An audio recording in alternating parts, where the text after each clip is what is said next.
Nah, kalau melihat ya Mbak dari sekian banyak abdi dalam yang ada di Keraton Yogyakarta, jumlahnya berapa sih Mbak kalau Mbak Irwita memperkirakan setahu Mbak Irwita tuh? Departemen saya aja nih ya Mas, itu ada 400. Kalau 400 ya. iya, masih ada departemen-departemen yang lain. Jadi mungkin ribuan kali ya kalau misalnya di. Cuman kan memang nggak semuanya masuk secara bersamaan gitu. Jadi ada yang mereka melakukan tugas administratif kantor, kayak beberapa teman saya yang masuk harian juga sama kayak saya. Tapi ada juga beberapa yang istilahnya tuh kalau di keraton namanya caosan. Jadi mereka masuknya tuh nggak harus tiap hari. Jadi mungkin di hari-hari tertentu atau berapa hari sekali kayak gitu. Dan juga uh, kalau misalnya digabung sama yang keperajaan tadi yang PNS, TNI, Polri itu juga jadi semakin banyak lagi gitu. Jadi kalau kalau jumlah ya mungkin ribuan itu tadi sih Mas. Cuman memang yang aktifnya sih tergantung kebutuhan, tergantung jadwal-jadwalnya juga gitu. Oke. Nah, kira-kira dari ribuan banyak abdi dalam itu tuh Mbak, seberapa banyak sih Mbak Irwita keterlibatan kaum muda di dalamnya tuh? Kalau untuk kaum muda, jujur sekarang udah mulai banyak sih ya Mas ya.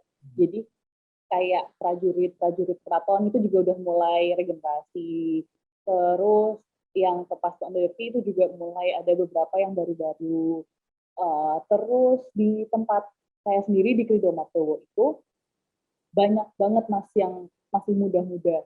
Rata-rata ini sih mereka penari-penari gitu, jadi abdi dalam matoyo namanya istilahnya. Jadi penari-penari kan istilahnya bisa dibilang ada masanya gitu ya. Ya sama kayak atlet lah.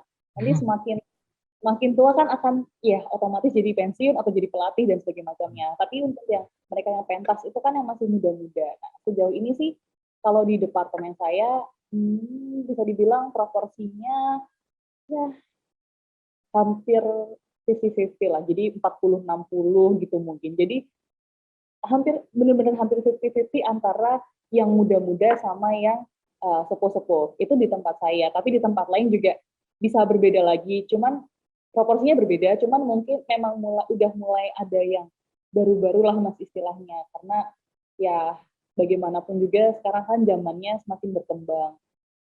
Setiap kantor juga udah mulai dituntut untuk apa ya istilahnya mulai komputerisasi dan sebagainya macamnya. Makanya mulai merekrut yang muda-muda juga.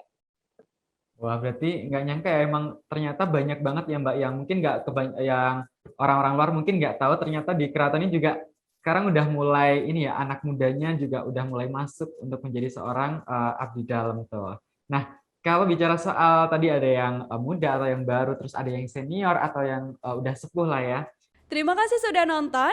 Jangan lupa like, subscribe, dan share ya.